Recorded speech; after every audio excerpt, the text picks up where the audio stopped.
So I started off double. And I was like, this is wild. This guy's a little weird. You know, maybe I don't like this tall hippie. I went down to the range. I shanked 3 golf balls and I snapped every single club over my knee.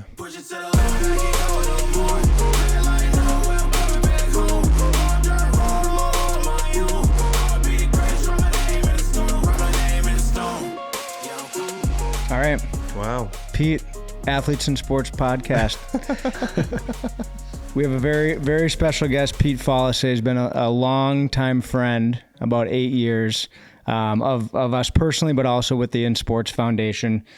Pete is the CEO of National Insurance Brokers. He's a Division II golf dropout. Division III? Division III dropout. Okay, Division. I got that wrong. Division III golf dropout at Minnesota Crookston, and also helped us found the Broken Club, which we'll get into here as well. But maybe Pete, we just start right off with what's this all about? This golf dropout, college golf dropout. Yeah. Okay. So. This is a long story, but I played competitive high school golf, right? Yeah. I got Forest Lake. Forest Lake. Yep. Just never left. I just love it up there. But I was decent at, high school golf. I took 6th in state and was pretty cocky about my golf game. I was like, all right, cool. Was state at Bunker Hills? Is that like your Forest Lake is right there? So you played that growing up? We didn't play it a ton. Okay. I mean, probably like once, twice a year. I was going to say like that's why you took 6 maybe, but no. Yeah, no. All right. You were good. Yeah, I played good. I really liked playing out there. It was super fun. I liked the competition, and I was like, all right, I got a mini scholarship for like $15,000 to go to the University of Minnesota in Crookston, most beautiful town in America. And yeah, I met some great people up there, but college golf is way tough. Trying to very tough stay up with like your grades, and then like. You're totally not in your community anymore. Like you had a house where you had mom and dad and your friends, and now you're in Crookston, Minnesota with your new friends that you just met. One's named Payne Forrester. and you're just like, okay, I have no sense of self anymore. And now my golf game's going downhill because I'm not used to playing like with these people, and this golf course is weird. And because they have a weird course there, don't they? Minocqua. It's a 9-hole golf course. And it's just quirky as could be. It's like 2,800 yards. Good, fun little golf course. Yeah, but that's where you practice as a college. Yeah. Okay. Yeah. The kid that grew up in town there, his name was Jake Sanders. Awesome dude. But for the qualifier, he shot 60. That's like the golf course he played growing up. So he'd be like, all right, this is a 290 yard par 4. I'm gonna hit a 5-iron over the corner. So he's driving the par 4s. Yeah. So yeah, it was kind of fun, but yeah, it was an interesting time. But so, college golf was overwhelming. I was failing in all my classes. And so at the end of the year, I went back down to Forest Lake, started playing golf again with all my friends. And then one of my college golf friends, Jeremy Tetrault, and I played match play at Forest Hills for $20. And I had him 6 down through 9 holes. And then he whittled his way back to beating me. And I was pretty sour about that because Jeremy had just went off to college too. He went with Kyle. You guys know Kyle Lewis. Mm-hmm. So they were at the same college together, and Jeremy loved college. You had Kyle there. He had all of his friends there. He was 20 minutes from home, and he was playing better golf than me. So I went down to the range. I shanked 3 golf balls, and I snapped every single club over my knee. Every single one of them as a 19-year-old. And then were you just done for golf for a while? I was done. Yeah. No, 3 years. 4 years. 23 is when I picked it up again. So this is a freshman year of college. You came home? Yep. And played Jeremy? Yep. What course? Forest Hills. Forest Hills. Yep. And then did you call your college? 9. That's nuts. Because when did you decide to not go back to Crookston? That was kind of like part of it too. I was so demoralizing. I'm like, I'm not going to go back up there to play golf. Like that sucks. And you weren't doing well in school. I wasn't doing well in school. So I was like, well, I guess I could go be a bartender. Wow. So yeah, I got into cooking, and that's where I did find. You are a good cook. Yeah, that's where I found my love of cooking and hosting and serving. So I'm happy that I did it. But yeah, I quit golf for 4 years, and now I'm just like the biggest golf psycho in the world. And when you say quit, like you did not pick up a club, like you didn't Correct. golf at all. I did not golf, period. I'm going to just take a look here. I want to know how many rounds I'm at this year. I'm not trying to brag, but like, this is just what happens every year. It's obnoxious. Last year it was 200 rounds. And you're a scratch. You're at 0.0. Yep. 0.0.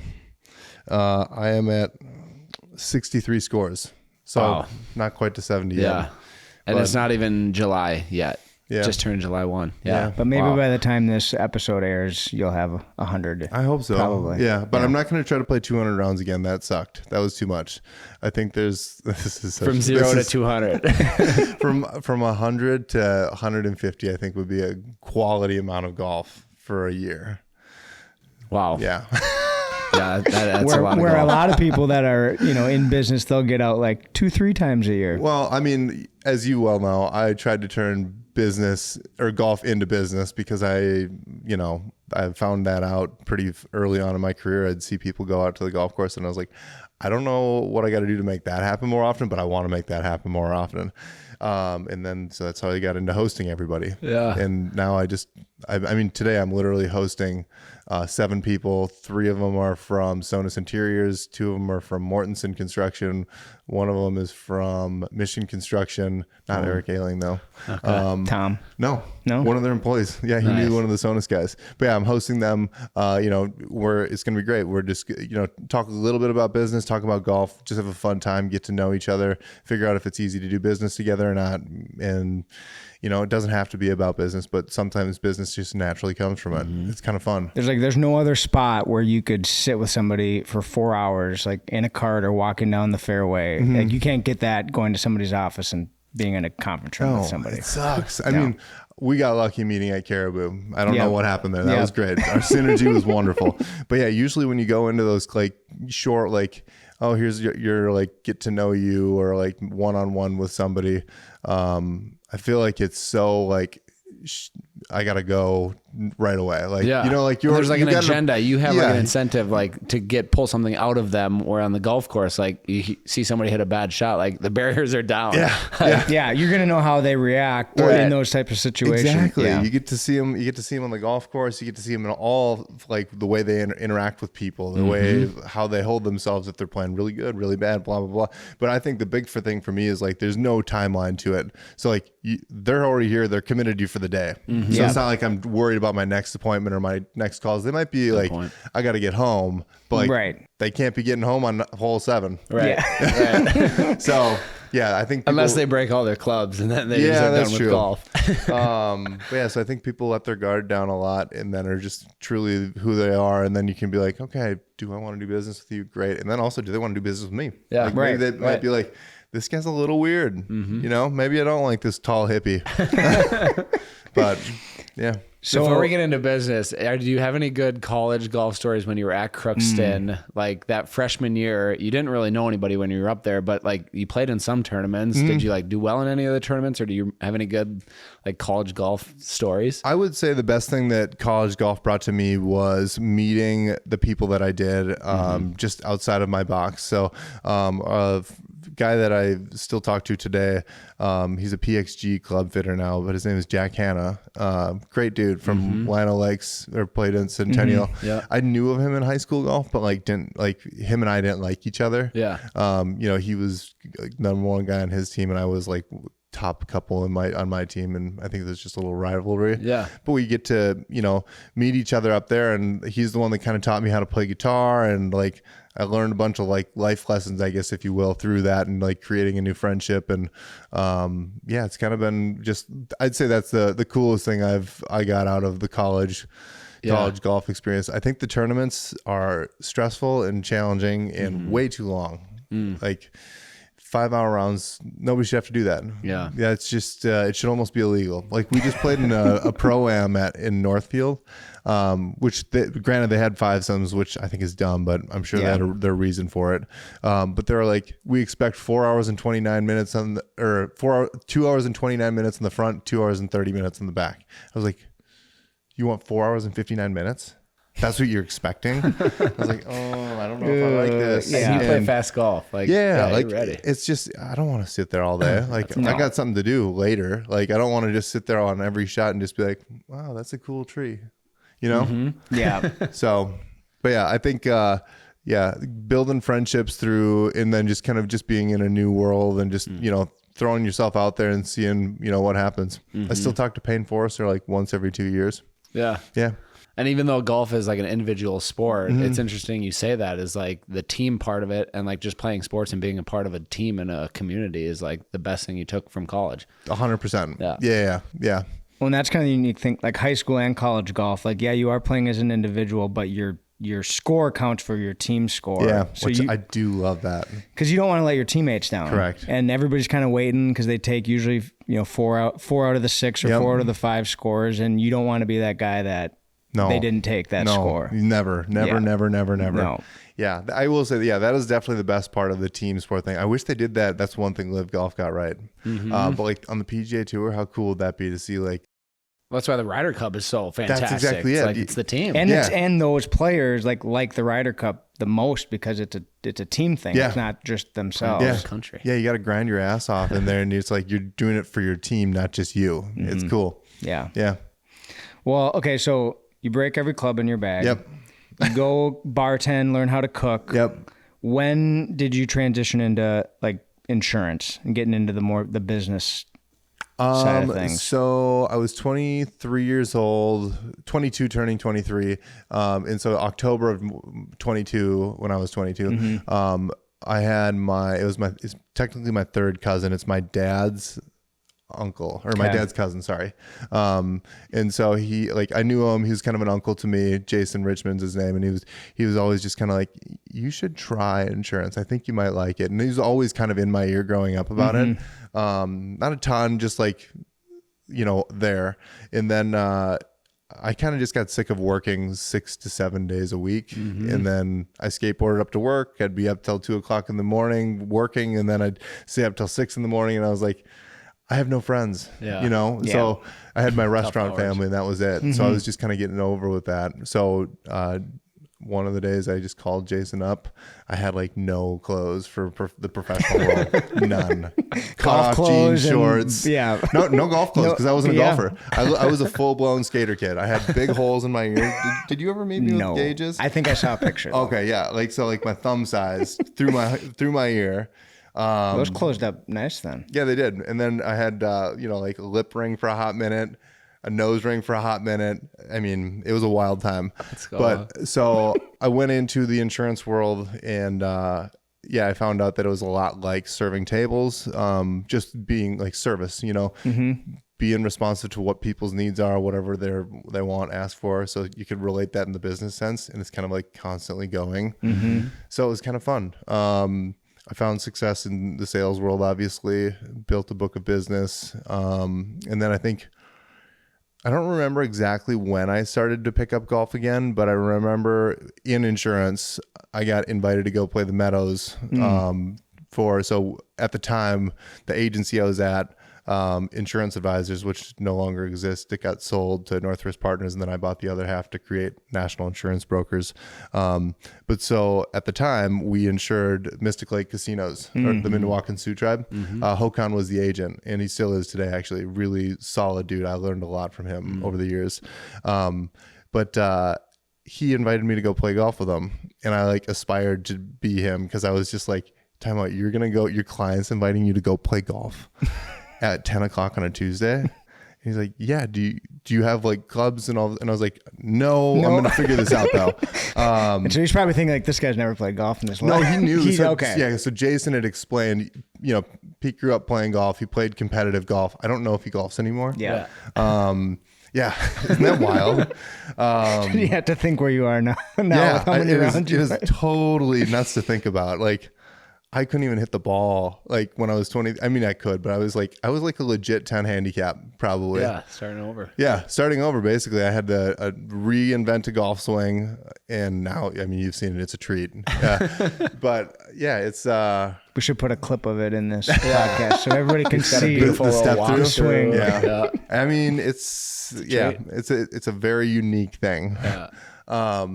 But yeah, I really aspired to doing that. I just thought that was the coolest thing ever. So I ended up getting like kind of putting together hodgepodge clubs because my dad he loves to collect. Yeah. So I had like this little tiny Arnold Palmer L bend putter, like Mizuno irons from who knows when, a driver that was forever old.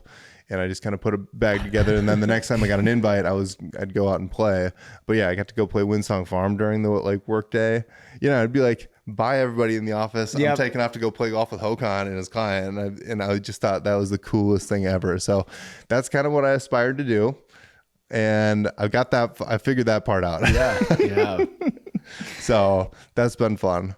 But I mean, it's crazy the people you meet by doing it though. So like there is purpose to it. I know like a lot of people can look at it and be like, you just play golf every day. It's like, I'm networking literally every day. Yeah. Like I meet so many people that I would never meet, you know, like, And how many people now do you employ through national insurance brokers? gosh, I think we're at 50 people now. Wow. Yeah.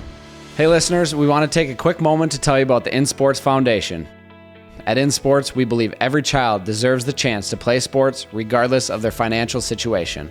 Our mission is to provide free camps, scholarships, and team sponsorships to reduce the cost of sports and help more kids get in the game. As we all know, through sports, kids can learn valuable life lessons, stay active, and maintain their mental well-being. To support our mission and help us give more kids the opportunity to play, visit insportsfoundation.org and consider making a donation today. Together, we can make a difference. CEO running the company, golfing 5 days a week. Do any of like the employees are like, Pete's golfing again, but like it's all business. Yeah, Like, it's all business. yeah. I mean, there are definitely fun rounds in there. Yeah, I mean, yeah. like, so this is a business round. So I got to go play Minneapolis Golf Club with my friend Max, my friend Brad, who's a part of the Broken Club, and my friend Drew Lynch, who's my banker. And I was like, It works. but it's networking. And it's really, even if it's people you know, like it's still just building that relationship. It's building the relationship. Yeah. It's so much fun. And to be fair, though, we did come up with some good ideas. Like Brad and I are going to go to Sand Valley now. We've got some more ideas, but we're talking about Brad opening up his new location. You know, we're going to talk a little bit about business. You know, it's just fun to see, like, be around other people that want to grow their businesses and do their thing. Just kind of like what you guys are doing. Like, the fact that we're doing this right now is like way cool. Yeah. I'm like, what are we doing? You know? So, but yeah, it's just fun to be around people that, you know, have that type of energy and just want to do better and like keep talking about ideas. Like, you know, like when we came up with the idea for the Broken Club, the loose idea for we're going to have 144 golfers for $10,000 a person at the White Bear Yacht Club and somebody's going to get Super Bowl tickets. Yeah.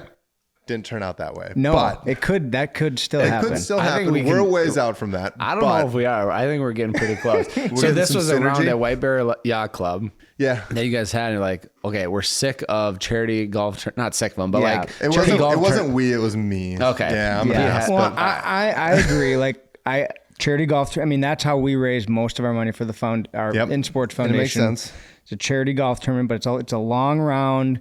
It's a scramble. You got a mix of good people, bad people.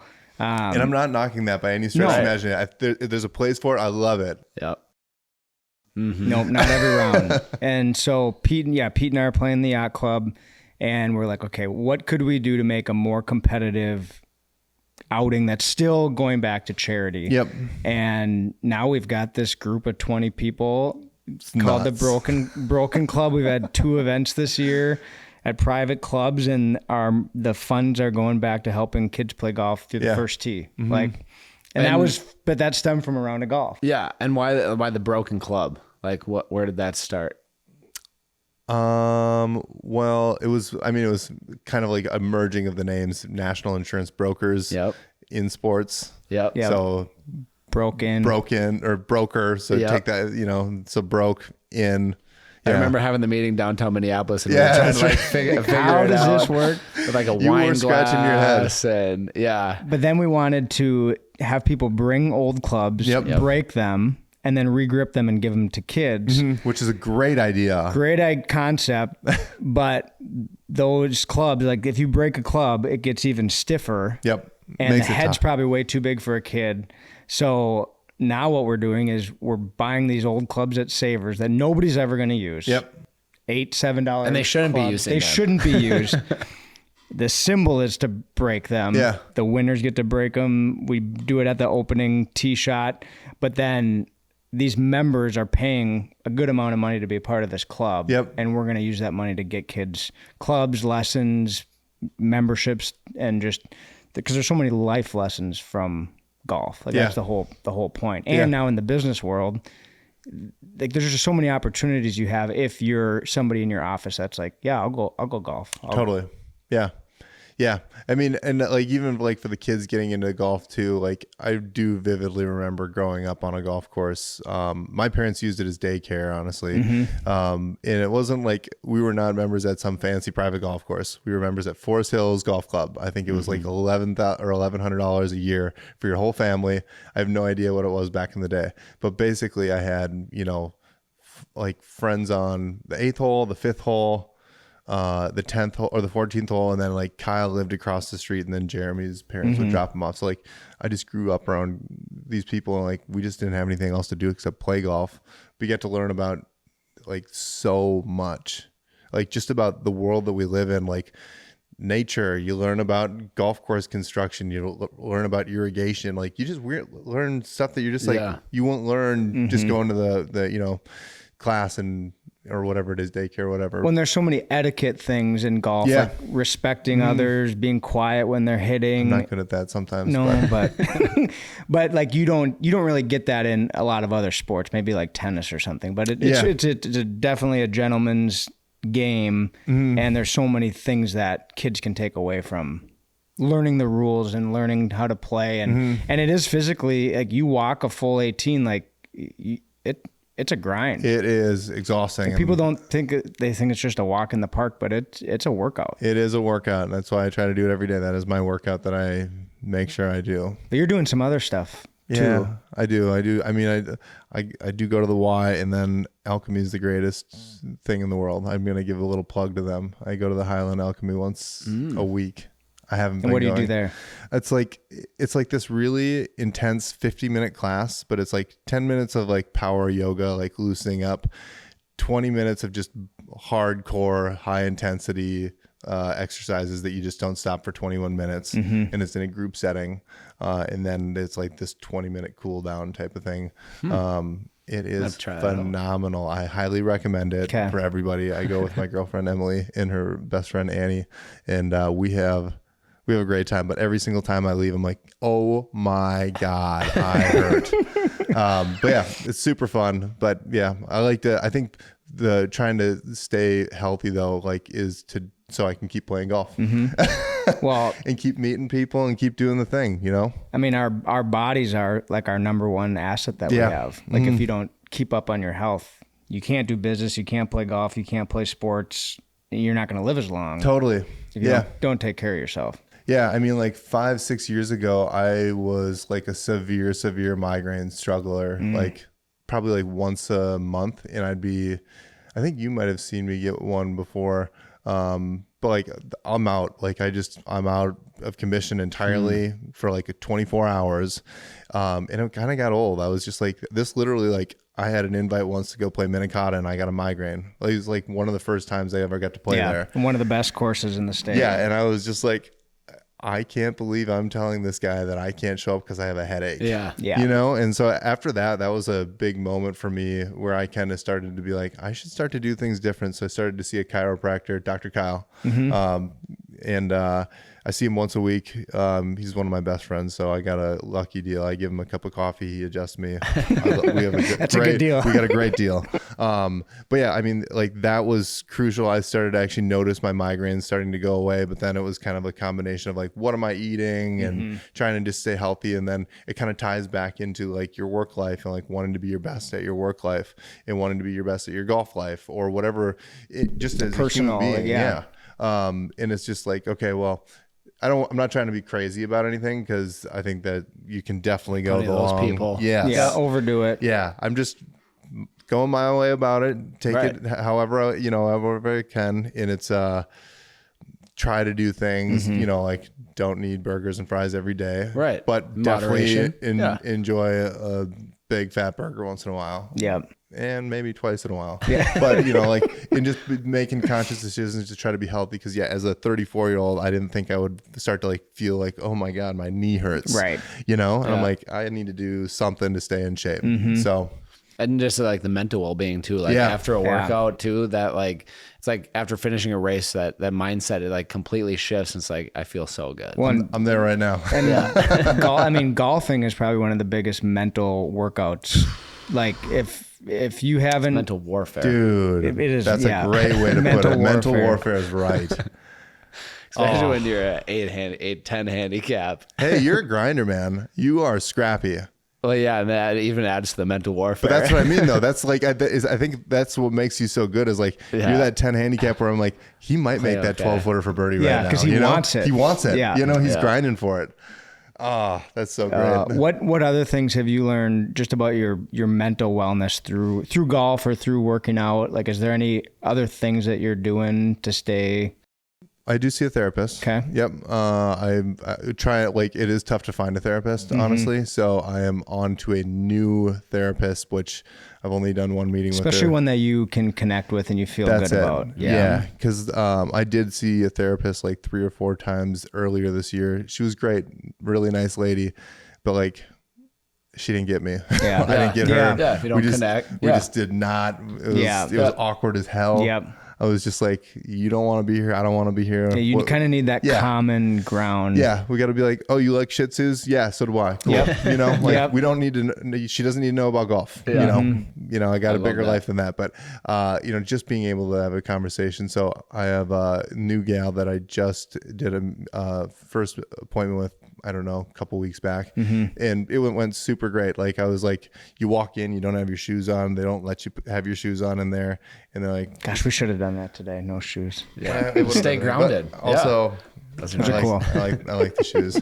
But and it was just super laid back and chill, and she kind of connected with me and asked some not better, but just different questions that resonated with me more.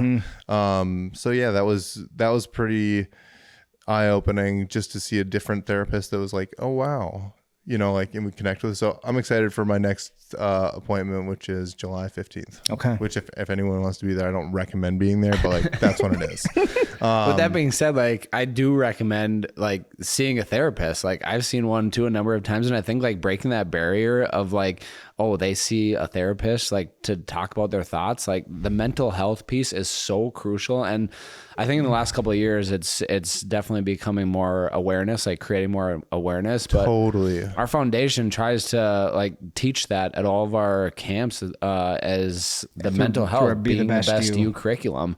Yeah, and I think part of that is seeing somebody and talking to them about it. There's nothing bad about going to talk to somebody about your feelings, and I think as middle-aged guys too, we need that just as much as anybody else. Yeah. And you might think that it's a sign of weakness or being soft, but I mean, it's a big part of your life. I went to therapy in high school. I was having some tough times. My grandma was really sick, and I was having just a really hard time coping with the thought of her dying, and it was affecting because hockey was my main sport. Yeah. A little bit of golf, but mostly hockey, and I was struggling with it, and I found a therapist who got a great hockey background, and it really just helped me. I could connect with them, get my personal stuff figured out, but then we talked a lot about sports and how to overcome if you have a bad shift or a bad practice, how do you get through that? And for golf, it's if you have a bad shot, you gotta get that out of your mind quick. Oh, the mental demons that come with the game of golf. It's a scary place. Yeah. Yeah. Is there something you do on the golf course that help? If you hit a bad shot, what do you do to get to your next shot? Well, nowadays I shouldn't say it's not easy, but it's a lot easier for me because I had that mental break back when I was 19 years old. And also back when I was playing golf, then I was a hothead. You guys didn't play golf with me, but anybody. So you're one of the calmest golfers. I know, ever, dude. You should ask Dougie. Ask Dougie if he remembers Pete playing golf back in high school. I was a hothead. Like I was, I threw clubs. I kicked my bag over. I snapped clubs. I was just an asshole on the golf course. To be honest with you, it sucked, and that was part of the reason I had that big break, but that was so much emotions built up. It wasn't just the one round. No, it wasn't. It was Jeremy probably wants to think that. Yeah. He's like, I caused him to quit golf.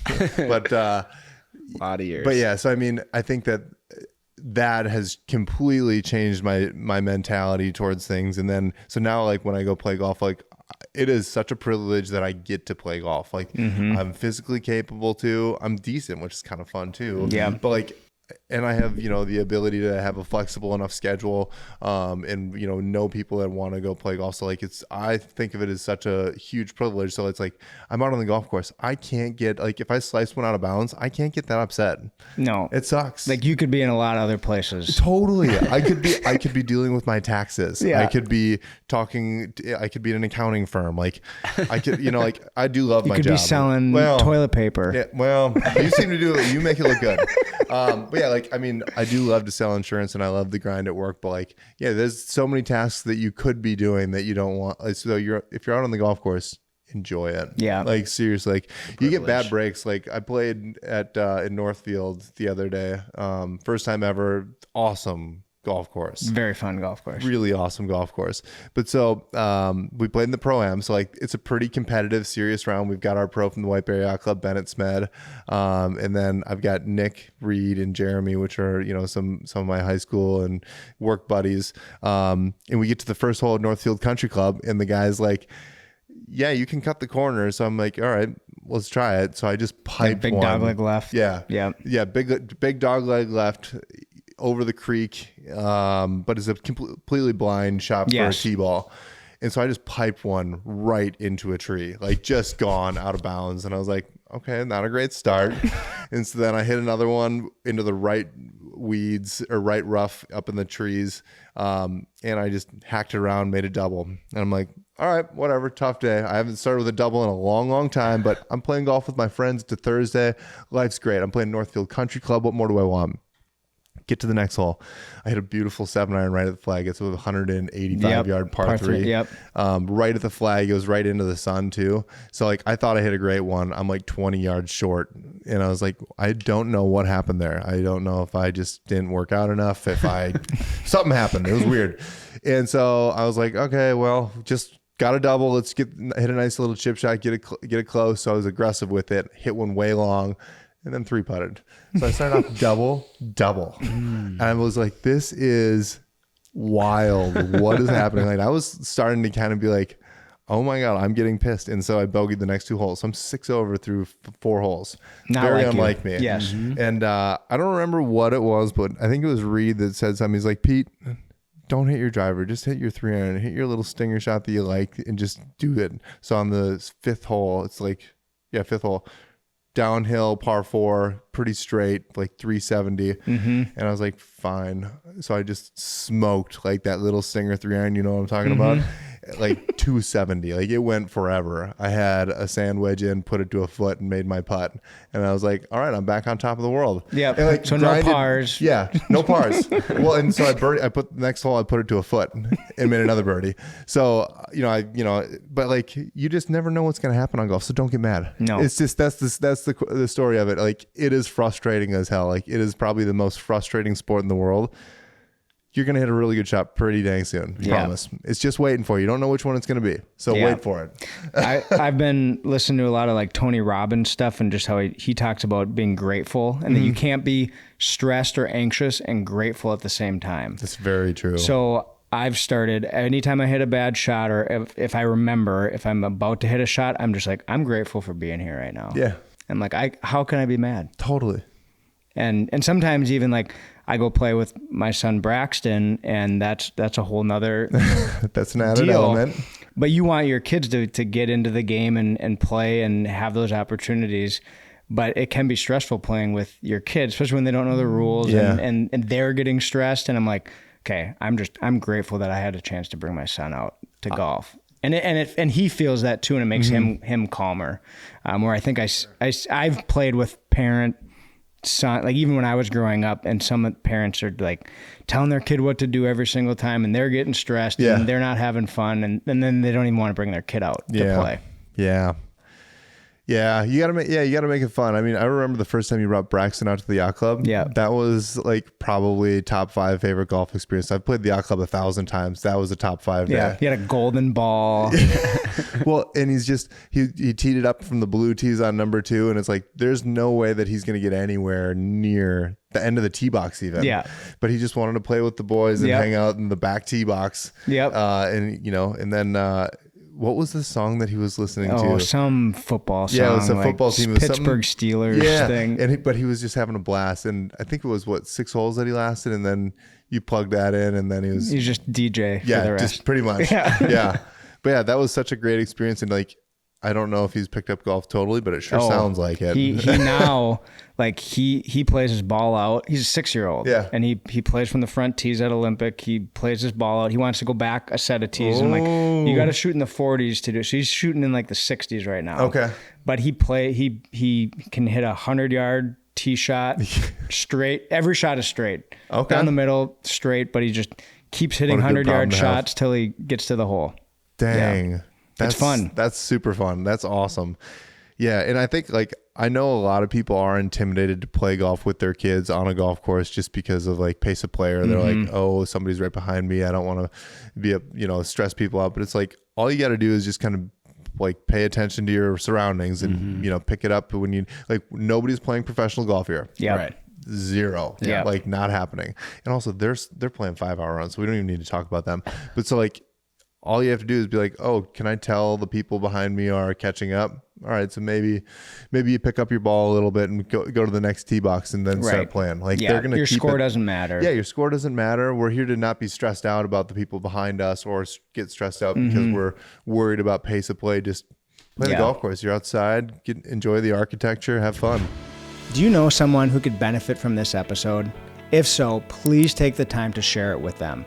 Whether it's an athlete, a coach, a parent, or just someone who loves inspiring stories, we want to get this message out, and we need you to help make that happen.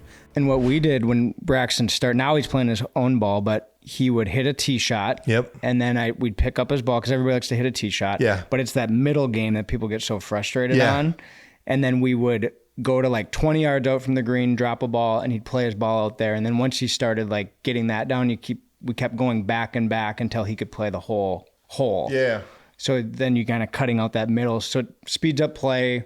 They're having more fun. So much more fun. And then it's just a different game. Like, what score can you get from 20 yards in? Can you par the hole from 20 yards in? Just making little games. I can't do that a lot. Yeah.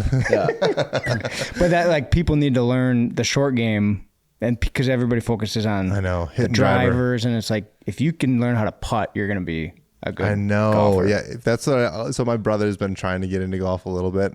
He hated golf growing up, so he just never played. But he is like, what can I do to get better at golf? And it's like, well, you can't play once a year, number one. But I just told him, no matter what you do, get your ball in the hole.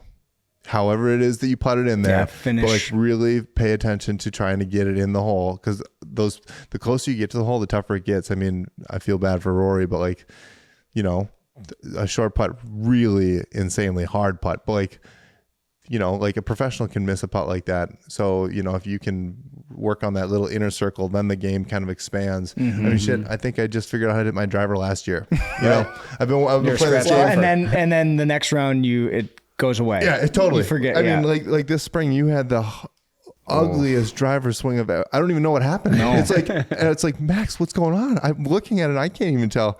It seems like it's corrected itself. Yeah, it's just little tweaks though. Yeah. And unless you have a coach that you see regularly, which not a lot of people can afford to do that.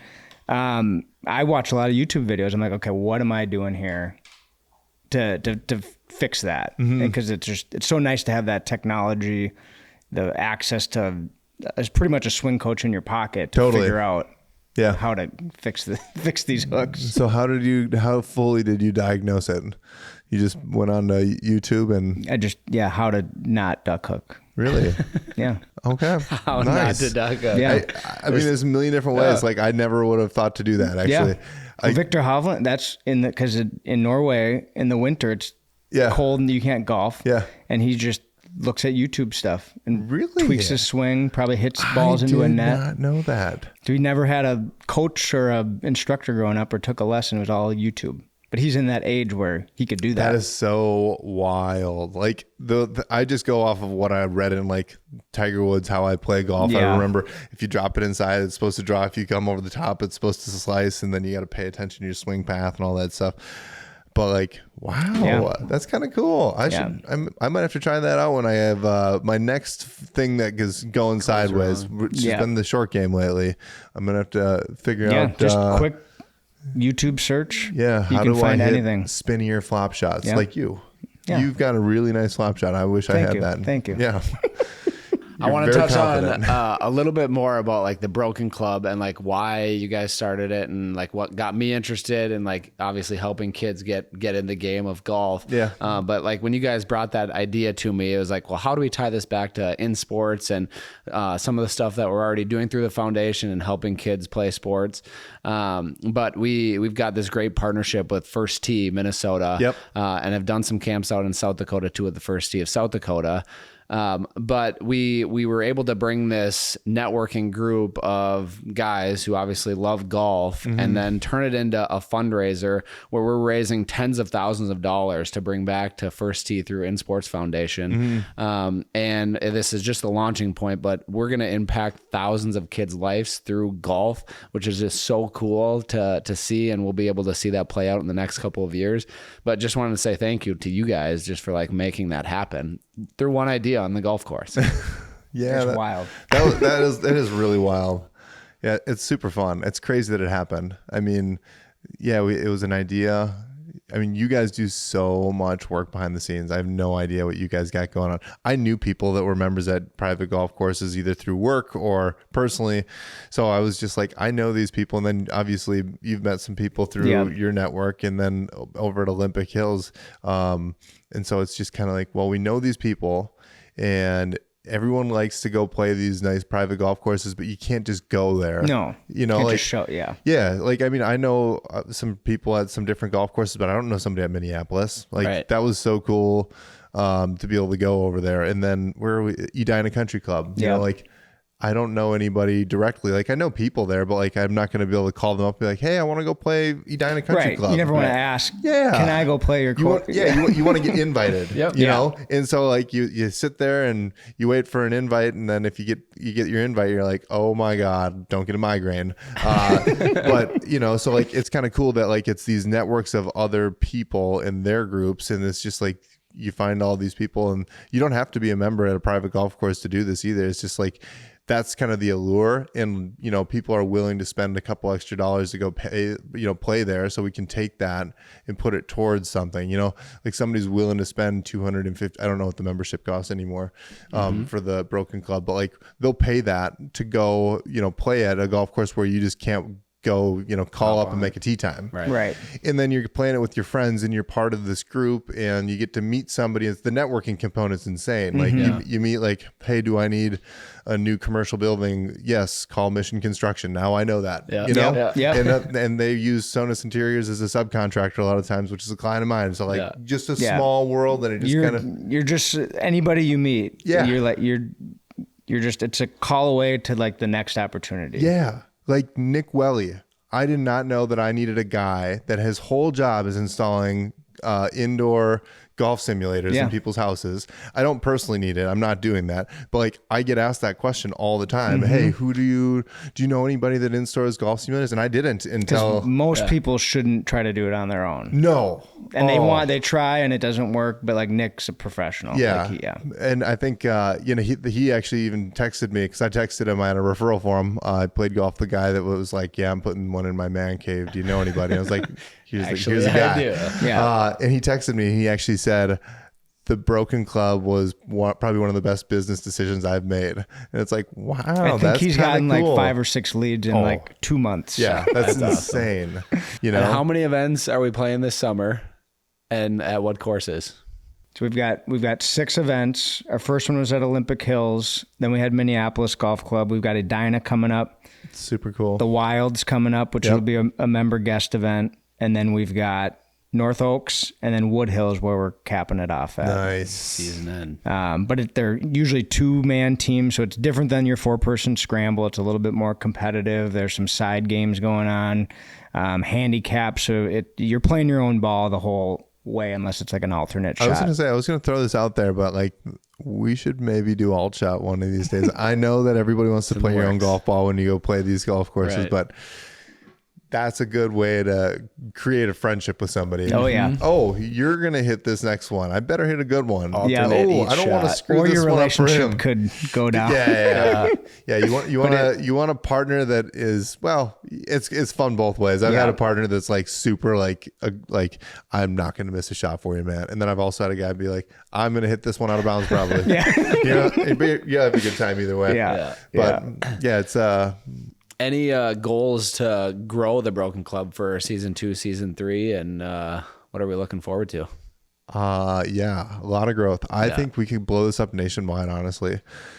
Yeah. We've got some unbelievable partners too. We got like Swanee's on board repping us with all the gear for our tea gifts. Got it on right here. Yep. Well, Swanee's is in pro shops all across the country. Everywhere. And then they have salespeople all across the country. So you get those types of people involved, and this could grow nationwide and help first tee chapters all across the country. Yeah, well, that's just it. I mean, and like, I think everybody like this little tiny golf community that we have up here is not exclusive to here. Like this is everywhere. Yeah, you know. So I think that all you got to do is start to meet people in these different communities. Like I'm gonna go try to hang out in Tucson again this winter. Hopefully, I can meet some more people. Yeah, but like, you know, run across some people that are down there and be able to go, oh yeah, hey, you want to go play at, you know, Tucson Country Club? Oh yeah, I know a friend and blah, blah, blah. I'd love to host that kind of event. And you're just like, what? Right. Sure. Yeah. You know, so who knows? But I think that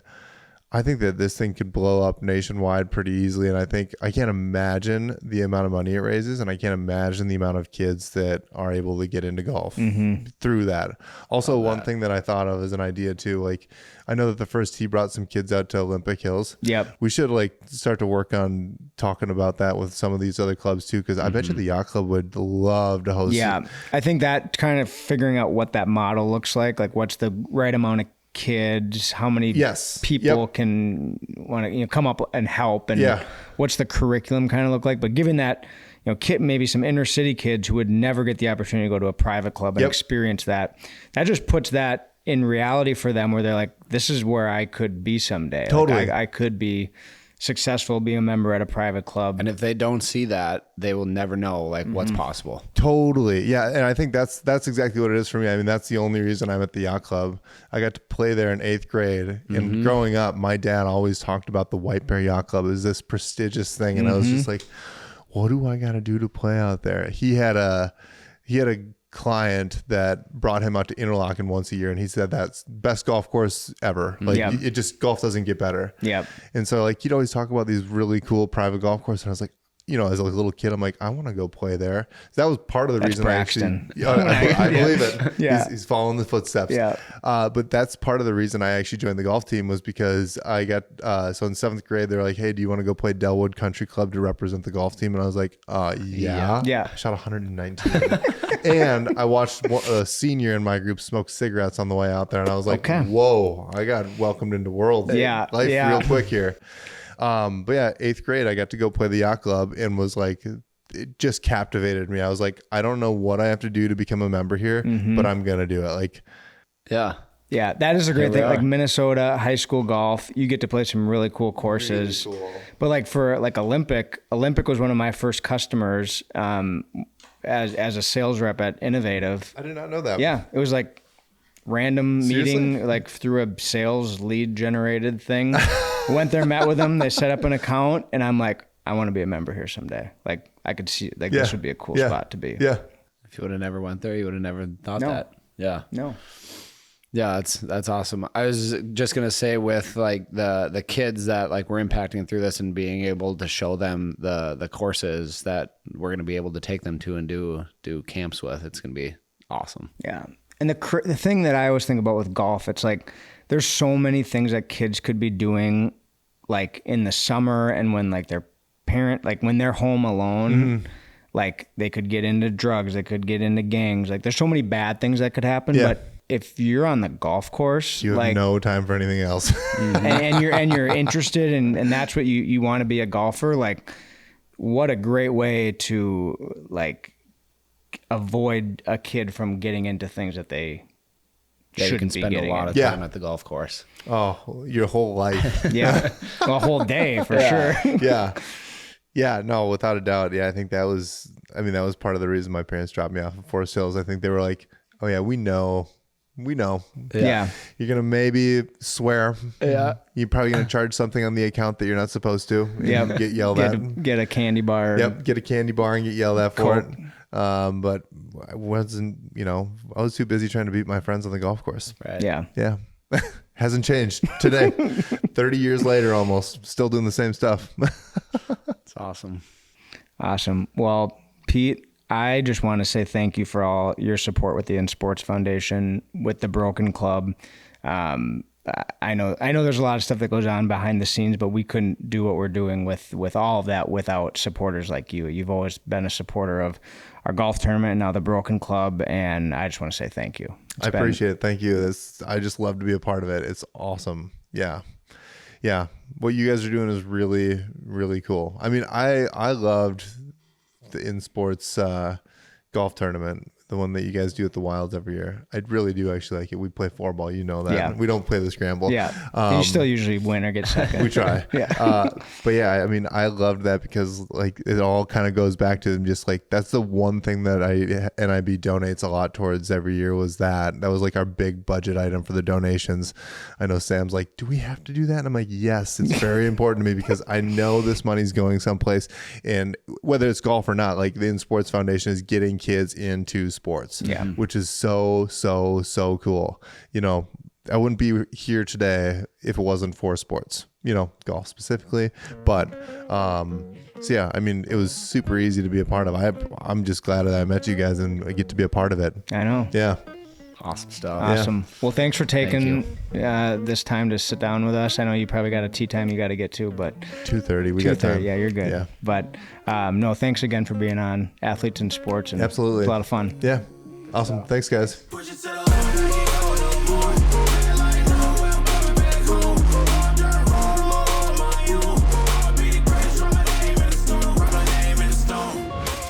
Thanks for listening to this episode of Athletes in Sports Podcast. If you want to hear more inspiring stories from athletes, subscribe to our podcast and follow us on all of our social media channels. Let's keep inspiring kids to get in the game.